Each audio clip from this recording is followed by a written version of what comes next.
के बेटी तो तपस्या पूर्ण हो गए हो जेकर पर याचना करत है ना ओकरे बार मांगे लाए क्या तो पिता घर तब तो घर में गिनते हिमाचल स्वागत करे लगे आओ महाराजा कैसे आगमन होते कहे लगे राजा हम न कारण नहीं आए हैं कारण है तब आए कैसे शंकर जी बात तो बेटी मांगे लाए हैं जी प्रेम से बोल गुरुदेव भगवान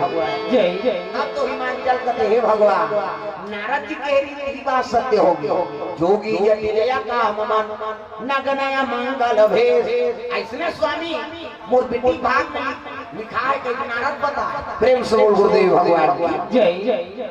और शंकर जी बड़े जोड़ी कौन हो प्रेम से बोल दुर्गा मैया की जय जय संत मन कहते हैं मन फल दान करबो तब जाबो और घेरी बेरी नहीं आता ऐलान हो के सावन महीना अब मन भावत बातो ती किराजे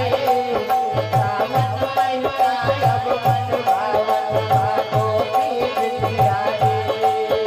वार महीना नवमी दसरा